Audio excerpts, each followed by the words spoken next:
Aujourd'hui, on va parler de la meilleure façon de reprogrammer votre esprit pour utiliser 100% de votre cerveau.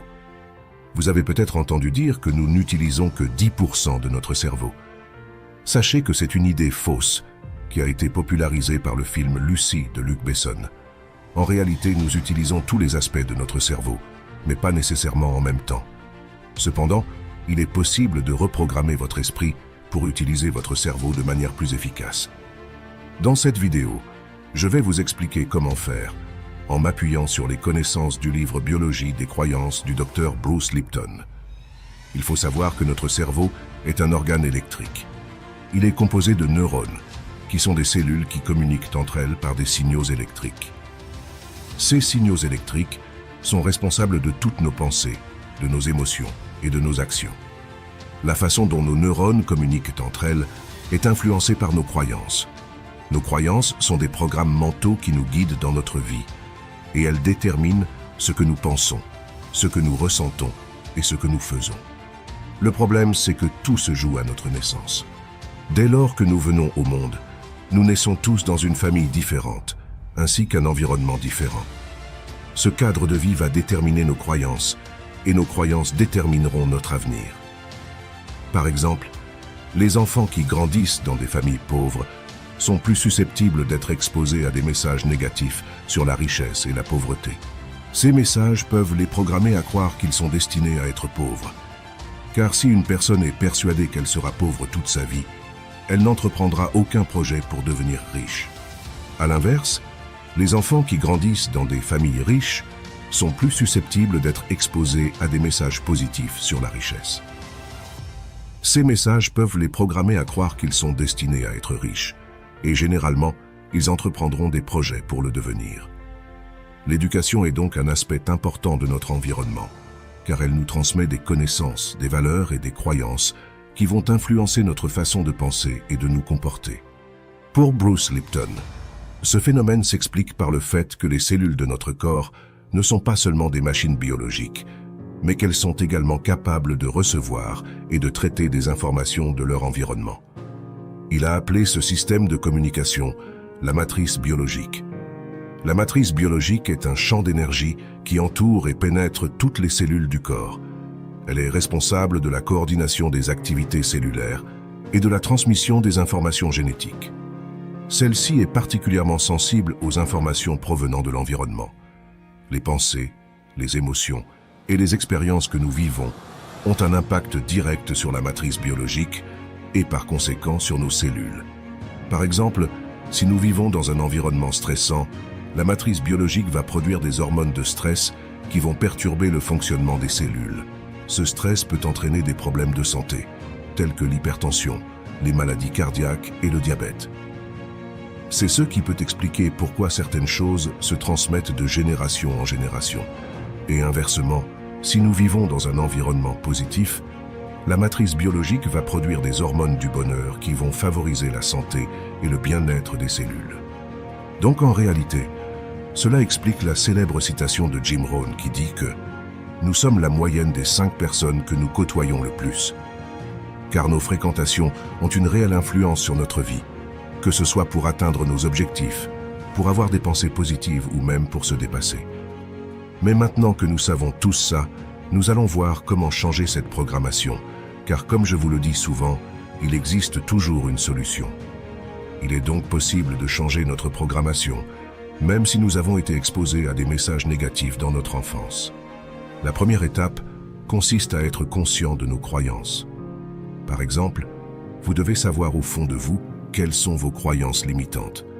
Ça peut être le fait de se croire pauvre à jamais, de se croire incapable de réussir un projet, ou même de se croire moche. Car oui, même le fait d'être moche n'est en réalité qu'une croyance, car vous pouvez modifier votre apparence par la simple pensée. Vous ne me croyez pas, alors écoutez ça. Connaissez-vous le mimétisme? Le mimétisme est la capacité d'un organisme à imiter la forme, la couleur ou le comportement d'un autre organisme. C'est-à-dire qu'un organisme est capable de modifier son ADN pour imiter l'ADN d'un autre organisme. Ce qui signifie qu'en imitant et en vous inspirant de personnes belles, vous finirez par leur ressembler. Le meilleur exemple de ce principe est celui de la menthe religieuse orchidée. Elle est capable de modifier son apparence physique pour ressembler à une orchidée. Cela s'explique par le fait qu'en pensant fermement à devenir quelque chose, vous finissez par l'imiter et modifier votre ADN par la suite pour lui ressembler physiquement. L'exemple de la menthe religieuse nous montre que la beauté n'est pas seulement une question de génétique, elle est également influencée par notre environnement et nos comportements. Donc si une menthe religieuse est capable de modifier son apparence physique pour ressembler à une plante, pourquoi un humain ne serait pas capable de s'embellir physiquement? En réalité, bien sûr que vous n'allez pas transformer votre physique du jour au lendemain, mais si vous appliquez les conseils qui vont suivre, vous obtiendrez des résultats en quelques semaines seulement. La chose à réellement comprendre, c'est qu'en ayant un objectif précis, vous finissez réellement par l'atteindre, et ça peut passer par de la modification génétique. De même que nous sommes capables de nous créer des maladies à cause du stress, nous sommes également capables de guérir par le bien-être. Pour en revenir aux croyances limitantes, l'objectif est donc de les repérer afin d'en avoir réellement conscience. Une fois que nous avons identifié nos croyances négatives, nous pouvons commencer à les remplacer par des croyances positives. Pour faciliter cela, il faut commencer par améliorer nos fréquentations, nos relations et nos inspirations. Il va donc falloir s'entourer de personnes qui ressemblent à ceux que l'on souhaite devenir. Pour commencer, vous pouvez déjà regarder des vidéos, des podcasts ou lire les livres des personnes qui ont atteint l'objectif qui vous intéresse afin de vous imprégner de leur idée. L'objectif est d'absorber leurs connaissances afin de modifier vos schémas de pensée et faire marcher l'effet de mimétisme. De même, les fréquentations de votre vie quotidienne vont également devoir changer, car forcément, si vous apprenez quelque chose de bien d'un côté, il ne faut pas qu'une autre personne vous influence en mal avec des idées noires. Alors il faut passer du temps avec des personnes positives. En passant du temps avec des personnes positives, nous sommes plus susceptibles d'être exposés à des messages positifs. Au fil du temps, vous allez améliorer vos schémas de pensée, ce qui vous fera rencontrer de nouvelles personnes comme vous, ce qui favorisera votre bon développement. Enfin, nous pouvons pratiquer des techniques de reprogrammation mentale, telles que la méditation ou la visualisation. Ces techniques nous aident à créer de nouvelles connexions neuronales et à changer nos croyances. La visualisation est indispensable, car comme vous le savez, il faut du temps pour provoquer un changement. Donc sans visualisation, il est possible de se décourager rapidement si vous ne voyez pas votre objectif arriver dans les temps. Alors qu'en revanche, en visualisant clairement votre objectif dans votre esprit, vous allez ressentir une sensation de bien-être. Il faut s'imaginer atteindre son but dans son esprit. Chaque jour, imaginez-vous simplement réussir votre objectif et atteindre vos rêves.